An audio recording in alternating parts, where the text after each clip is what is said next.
Long ago, when the earth was swallowed by wickedness, the skies opened with fury. Rain poured for days, washing away a world that had lost its way. But in the midst of the chaos, there was one man, Noah. Guided by a divine command, he built a mighty ark, not just to save his family, but to rescue life itself. Two by two, the animals came, creatures great and small, wild and tame, marching into the wooden vessel as if they, too, understood the gravity of what was coming. But have you ever wondered, which animals actually boarded Noah's hand-built ark? It's a question that stirs curiosity and frustration, because when it comes to the specifics, the Bible stays quiet. No detailed list, no grand inventory, just a mystery sealed inside ancient scripture. In the entire tale, only two animals are called by name, a raven and a dove, messengers of hope and warning. Noah released them, one after the other, into the gray, endless sky. His only way of knowing whether the floodwaters had finally begun to surrender the earth back to life. Still, silence has never stopped human imagination. Over the centuries, artists, scholars, and scientists have filled in the gaps, sometimes with wonder, sometimes with wild guesses. From majestic lions to mythical beasts, their visions of Noah's floating zoo often say more about the times they lived in than about the ark itself. In truth, these theories are less a window into ancient history, and more a mirror reflecting the evolving journey of science, belief, and the stories we tell to make sense of the unknown. Speculation about the ark's passengers began almost as soon as the story itself was told. Even in ancient times, people yearned to picture what that moment looked like, what creatures might have huddled inside as the rain fell. The oldest surviving image of a biblical scene doesn't come from a book or a painting, but from a coin. Cast in bronze in the 3rd century AD, in what is now Turkey, the small artifact tells a big story. A tiny ark, 2 birds in flight, likely the dove Noah sent to scout the waters, carrying hope in its wings. There's something timeless about our bond with animals, says Elizabeth Morrison, senior curator of manuscripts at the J. Paul Getty Museum in Los Angeles. Over the years, she's curated countless exhibitions showcasing medieval illustrations where beasts and birds leap from the pages with vivid life. We're naturally drawn to stories about animals, she adds, and perhaps that's why the tale of Noah's Ark has endured for centuries. It's not just a story of survival, it's a story of companionship, of creation preserved 2 by 2. In the medieval world, curiosity about nature was inseparable from faith. Minds of the time saw divine meaning in every detail of the Noah story. The ark itself? More than a vessel, it was a floating church, a symbol of salvation riding the waves. And the animals? Each one was thought to carry spiritual weight, from the pure beasts granted favor to the impure ones allowed aboard by necessity. Medieval artists and thinkers took this fascination further, crafting bestiaries, lavish books filled with creatures both real and imagined. These weren't just catalogs, they were moral maps, blending scripture, legend, and vivid illustrations into a tapestry of wonder and belief. Noah's Ark has the added advantage of such drama, says Morrison. It's like the end of the world, except you get to save animals. And what a stage it is. Thunder cracking, waves crashing, the world drowning. Yet at the heart of it, a sliver of hope floats on wood and faith. Perhaps that's why medieval artists couldn't resist the scene. In glowing, illuminated texts and richly painted panels, their imaginations ran wild. They filled the ark with every creature they could dream of. Beasts of the land, swimmers of the sea, all crammed together in a divine rescue mission, unlike any other. But what animals exactly did medieval artists imagine stepping off the ark? Without knowledge of the full diversity of Earth's creatures, European illustrators turned to what they knew best. Their arks weren't crowded with exotic beasts from far-off lands. Instead, they teemed with the familiar. In the Old English Hexateuch, an 11th century Anglo-Saxon manuscript, the scene is quiet yet powerful. Cows, goats, and pigs descend the ark's ramp in tidy pairs. These were the animals of everyday life, those that tilled the fields, fed the people, and shared their world. To the medieval mind, these creatures were not just survivors of the flood, they were neighbors, part of God's chosen to begin again. But not all the animals in these ancient pages were barnyard companions. As Europe's horizons expanded, first through bustling trade routes, then through bold voyages of exploration, so did the imaginations of its artists. Manuscripts from later periods began to show more exotic creatures. Lions with regal manes, elephants with curling trunks, even camels from distant deserts. These animals weren't just illustrations, they were symbols of a growing world. Proof that the Ark's legacy had stretched far beyond the borders of medieval villages. With every new creature added to the tale, the story of Noah's Ark became not just a tale of survival, but a reflection of humanity's ever-widening curiosity. By the 15th century, the Ark had become a stage for wonder. In the soaring stonework of Norwich Cathedral in England, carvers brought the ancient tale to life with a surprising cast. Alongside the expected cattle and birds stood a monkey, an exotic visitor, far from home, but not unknown. Thanks to royal menageries and lavish court entertainments, such creatures had begun to capture the medieval imagination. And the monkey wasn't alone. Across Europe, images of the Ark began to swell with grandeur. Giraffes with sky-reaching necks, peacocks shimmering like living jewels, lions pacing with noble grace. These weren't just animals, they were symbols of power, mystery, and the wide, wild world that humanity was just beginning to rediscover.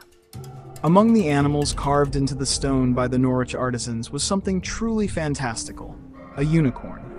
A creature of myth, its graceful, spiraling horn and elusive beauty seemed perfectly at home in this divine menagerie. But for the medieval mind, this wasn't just fantasy. It was part of the natural world, woven into the tapestry of faith and folklore. As Elizabeth Morrison puts it, people in the Middle Ages didn't have Wikipedia, jet planes, or a sense of travel. They didn't really have access to information.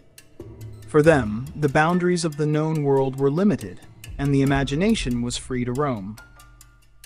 In their eyes, creatures like the unicorn were just as real as the lion or the elephant, reflections of the divine mystery that shaped their world. Given this narrow view of the world, it's no wonder that medieval minds interpreted tales of strange and unfamiliar creatures through the lens of their own imagination. With no maps to chart distant lands or photographs to bring faraway animals to life, they filled in the blanks with beasts of legend. And so, in the pages of bestiaries and illuminated texts, alongside cows and goats, there appeared griffons with the wings of eagles, and the bodies of lions, fire-breathing dragons, and the graceful yet elusive unicorns. These fantastical beings were not mere fancies. They were part of the same divine narrative as the real creatures, making the Ark's journey a surreal blend of the known and the imagined. For medieval people, creatures like unicorns and dragons weren't just myths, they were plausible, woven into the fabric of reality. But the story of Noah's Ark? That too, for much of the Middle Ages, was viewed more symbolically than literally. It wasn't until after the Reformation in the early 16th century that scholars began to engage with the Ark as a true historical event. The world was shifting, the walls of tradition starting to crack, and a new lens was applied to ancient texts. What had once been seen as allegory now began to be examined as history, with scholars determined to uncover the factual roots of this timeless tale.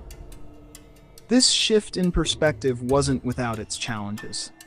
Intellectuals of the time faced the daunting task of reconciling the story of Noah's Ark with the new wave of scientific thought sweeping through Europe. As seafaring explorers returned with discoveries of strange and wondrous creatures from distant lands, scholars found themselves grappling with questions that had never before been asked. How could one account for the incredible diversity of life on Earth? And where did these newly discovered species fit into the Ark's story? This tension, as scientific historian Ruth Hill puts it, marked the original and most contested origins of species debate.